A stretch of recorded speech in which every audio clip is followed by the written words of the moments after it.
নির্বাচনে ব্যবহৃত ballot paper কোন প্রেস থেকে ছাপানো হয়েছে সে বিষয়ে কোনো তথ্য প্রকাশ করা হয়নি।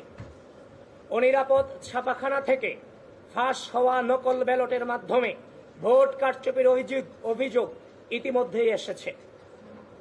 উল্লেখ্য যে 7 সেপ্টেম্বর 2025 তারিখে নীলক্ষেতের গাউসুল আজম মার্কেটের একটি ছাপাখানায় ডাকসু হল সংসদ নির্বাচনের বিপুল সংখ্যক ব্যালট পেপার অরক্ষিত অবস্থায় পাওয়া যায়, যেখানে ঢাবি প্রশাসনের কোনো নজরদারি ছিল না বলে নিশ্চিত হওয়া গেছে।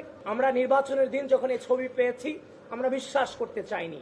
নানান বাস্তবতার কারণে কিংবা ব্যস্ততার কারণে আমরা সেটাকে এড়িয়ে গিয়েছিলাম, কিন্তু পরক্ষণেই যখন দেখতে পেলাম তার নিজ হাতে ছবি তোলা এই যে ব্যালট পেপারের ছবি এবং যে আঙ্গুল দেখছেন সে আঙ্গুলও কিন্তু সেই ছেলেটারই আঙ্গুল, এবং সেখানে আমরা সেই ফোন থেকে আমরা আইফোনে ছবি তোলা, সেখানে 7 সেপ্টেম্বর 2025 রাত 12:57 AM লেখা আছে। সুতরাং এটাকে ভুল প্রমাণিত করার কোনো সুযোগ আমাদের হাতে কিংবা আপনাদের হাতে নেই। সেজন্য এই বিষয়টাতে বিশ্ববিদ্যালয় প্রশাসন কোনোভাবে হালকাভাবে নেওয়ার সুযোগ নেই।